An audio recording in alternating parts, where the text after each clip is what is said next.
Hi everybody, Eric Lamoureux here, also known as Mask of Winter.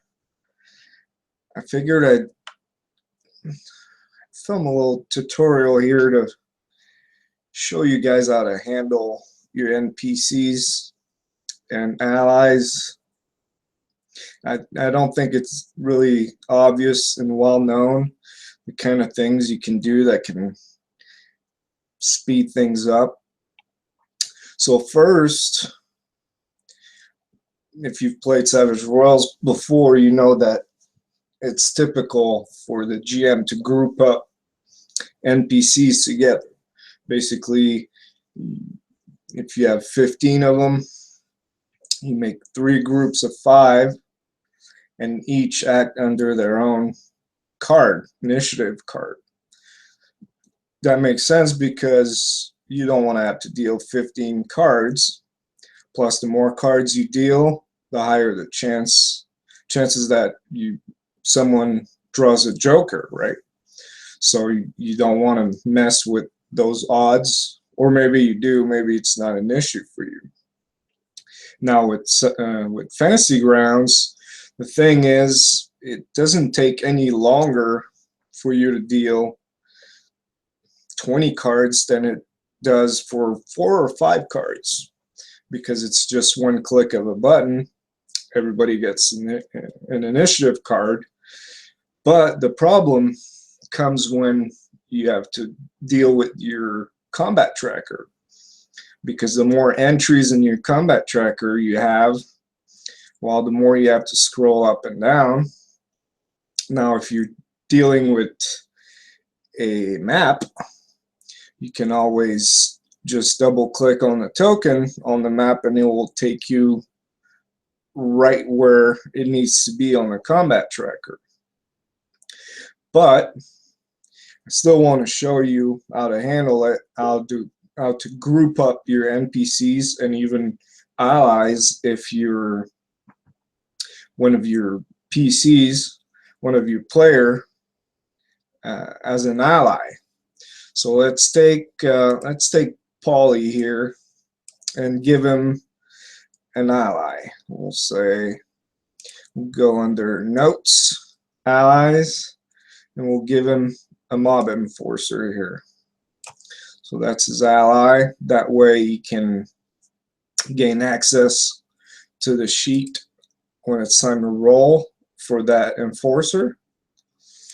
Also, if it's in the middle of the game and you have the portraits up here, you can hold down Alt on your keyboard and drag the link and drop it onto a portrait that will automatically add them to their character sheet right here. So you don't have to mess with it. I mean, you could always just share it here and they'll drag it onto their sheet, and that's fine too. But so anyway, we've got this entry here, but we want this ally to act under the same card. This is rules as written. If you don't want to deal with it that way, that's up to you. But if you want that ally to act under the same card, now on the tracker you've got this group icon right here. Okay, there's nothing in it right now. If I click on it, nothing happens. But I'm going to drag this link here and I'm going to drop it right on top of that group icon. Now all of a sudden Paulie's got an ally, and he doesn't have a card. He acts under Paulie's. So whenever it's Paulie's turn,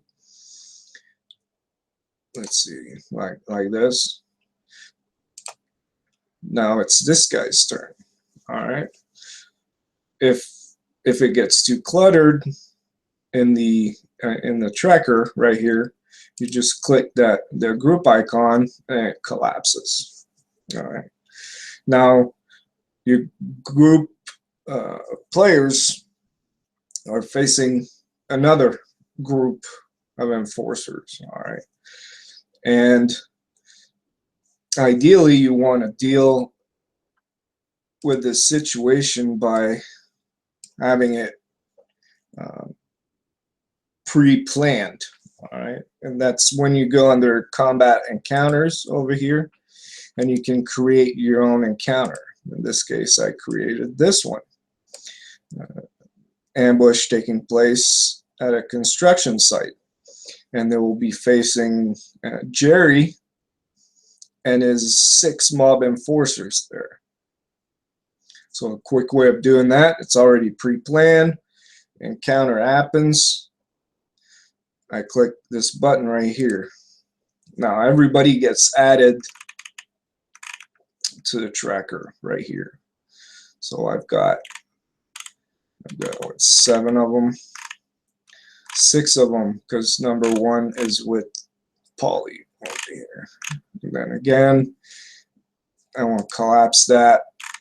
Takes less space, and that's fine. You can do it that way, or remove NPCs if it's on the fly. All right, I'm going to grab this link, drop it here.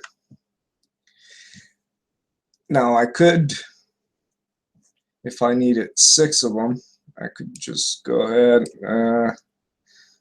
Oh man, it takes forever, right? Don't you hate that? Okay, check it out. I grab one in there. I hold down Alt on the keyboard, and I click the group icon here. Oh, check it out. Oh. Here we go. I've got 7 of them right here. That was pretty easy, right? And they all act under the same card too. If I drag them all individually, well, it's going to take a lot longer. Now here's another way, because let's say I want it to be Jerry, and then all, let's say 5 enforcers, and I want all of them to act under the same card. So I'm going to grab the link again, mob enforcer, and this time, unfortunately, you have to drag them all one at a time. 4 and 5. Then I can collapse them. It says Jerry plus 5. So everybody acts under the same card.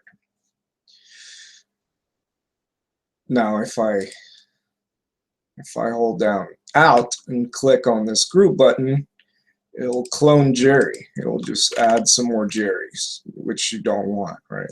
So you don't do it that way. So that's basically it. I mean, it's going to keep your combat tracker a lot more organized and cut down on the number of jokers. It's going to be easier for everybody to keep track of who's next and what's going on, and even the players with their player view, they can collapse and expand the group. So that's basically, yeah, that's it.